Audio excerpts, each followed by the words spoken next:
Supreme কোর্টের নির্দেশে SIR এর নথি যাচাইয়ে বিচারকরা 12টি রাজ্যে এসআইআর হচ্ছে, শুধুমাত্র পশ্চিমবঙ্গে ব্যতিক্রমী সিদ্ধান্ত। শুভেন্দু অধিকারী তিনি বলছেন যে ঝাড়াই বাছাই পর্ব চলবে এবং সেটা জুডিশিয়াল অফিসাররা করবেন, কিন্তু কোনো মধ্যস্থতাকারী অফিসার রাখবেন না। আবেদন করেছেন শুভেন্দু অধিকারী। কি বলেছেন শোনাবো। তথ্যোপযুক্ত কাগজ থাকলে দেখাবেন। বিচার বিভাগকে যুক্ত করা হয়েছে। 12টি রাজ্যে এসআইআর হয়েছে, কেন্দ্রশাসিত অঞ্চল সহ 11টা জায়গায় এই ধরনের সিদ্ধান্ত হয়নি। পশ্চিমবঙ্গে একটি ব্যতিক্রমী সিদ্ধান্ত হয়েছে। আমি অনুরোধ করব যে কোনো লিয়াজো অফিসারকে আপনি অ্যালাউ করতে পারেন না বা করবেন না। লড়াই বাছাই হবে ডকুমেন্টের ভিত্তিতে, অর্থাৎ কাগজের ভিত্তিতে, প্রমাণের ভিত্তিতে, এবং সেক্ষেত্রে জুডিশিয়াল অফিসাররা হচ্ছে চূড়ান্ত সিদ্ধান্ত অ্যাকসেপ্ট অর রিজেক্ট করবেন। তাদেরকে দুজন সহযোগিতা করবেন। একজন ভারত সরকারের যে কর্মচারীরা, আধিকারিকরা এসেছেন, মাইক্রো অবজারভার, তারা থাকবেন। আর আরেকজন থাকবেন রাজ্য সরকারের দেওয়া গ্রুপ সি যারা অফিসার্স, তারা। কিন্তু সেখানে লিয়াজোর কথা বলা নেই। এই লিয়াজো আমরা দেখেছি পুলিশ অবজারভার, জেনারেল অবজারভারদের সঙ্গে বিশেষ রাজনৈতিক দলের লোকেদেরকে লিয়াজো করা হয় এবং তারা লিয়াজো অফিসার হিসেবে প্রথমে ম্যানেজ করার চেষ্টা করেন, পরে যদি কথা না শোনেন, ম্যানেজ না হন, বাধা দেওয়ার চেষ্টা করেন। কাল রাত্রি 8:55-তে পূর্ব মেদিনীপুরের ইলেকশন সেল থেকে এডিএম এলআর কি পোস্ট করেছেন, সম্পূর্ণ অবৈধ, সুপ্রিম কোর্টের ডাইরেকশনের পরিপন্থী।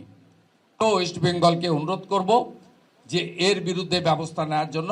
আমি এরপরে সোশ্যাল মিডিয়াতেও দেব এবং বিজেপির পক্ষ থেকে আমরা রিটিন কমপ্লেনও সিইসিকে, আমরা ইসিআইকে পাঠাবো। অন্যদিকে তামান্না খাতুনের মৃত্যুর পর কালীগঞ্জ আছে, কালীগঞ্জে একেবারে যে ঘটনা ঘটেছে সেটা আপনাদের সামনে রাখবো। ভোটের আগে নদিয়ার কালীগঞ্জে ফের বোমা উদ্ধার হয়েছে। মোলান্দি দক্ষিণ পাড়ায় উদ্ধার 5টি সকেট বোমা। কালীগঞ্জে উপনির্বাচনে ফল ঘোষণার দিনই মোলান্দিতেই বোমার বলি তামান্না খাতুন। তামান্নার মৃত্যুর পরে ফের বোমা উদ্ধার কালীগঞ্জে।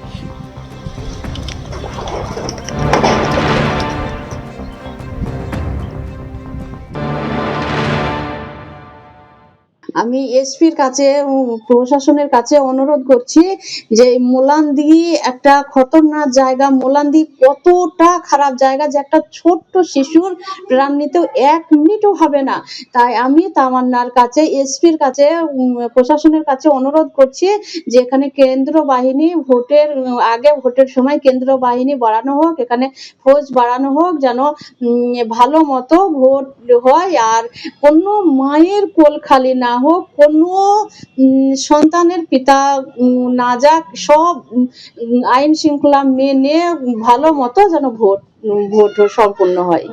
পাখির চোখ 26-এর বিধানসভা নির্বাচন, আর এবার পশ্চিমবঙ্গবাসীকে খোলা চিঠি প্রধানমন্ত্রী নরেন্দ্র মোদীর। এবার বিজেপির সরকার পশ্চিমবঙ্গবাসীর উদ্দেশ্যে চিঠির মাধ্যমে বার্তা দিয়েছেন প্রধানমন্ত্রী। প্রধানমন্ত্রীর খোলা চিঠির শুরুতেই লেখা জয় মা কালী। আর মাত্র কয়েক মাস তারপরে নির্ধারিত পশ্চিমবঙ্গের ভাগ্য। কোন পথে আগামীর ভবিষ্যৎ আপনাদের সিদ্ধান্তের উপর নির্ভরশীল।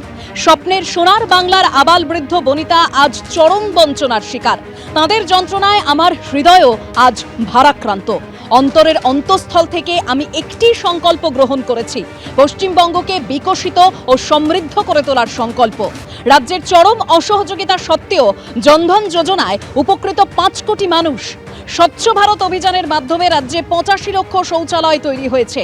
পশ্চিমবঙ্গের রুগ্ন ও জীর্ণ দশা দেখে আমার হৃদয় ব্যথিত। 6 দশকের অপশাসন, তোষণের রাজনীতিতে পশ্চিমবঙ্গের অপূরণীয় ক্ষতি হয়েছে।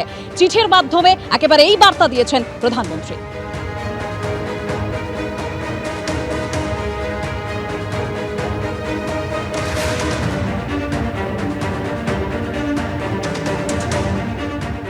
প্রধানমন্ত্রীর যে খোলা চিঠি পশ্চিমবঙ্গবাসীর উদ্দেশ্যে, যেখানে তিনি একেবারে উল্লেখ করছেন যে কর্মসংস্থানের অভাবে ভিন রাজ্যে পাড়ি দিচ্ছেন যুবকরা, নিরাপত্তার অভাবে পশ্চিমবঙ্গের মা বোনেরা শঙ্কিত।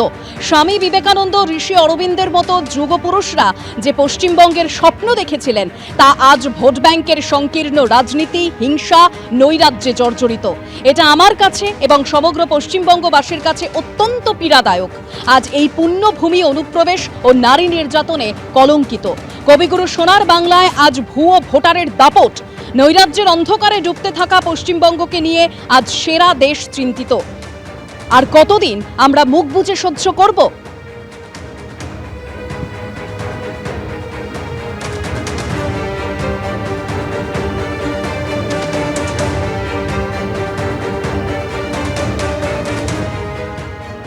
এবিপি আনন্দ, এগিয়ে থাকে, এগিয়ে রাখে।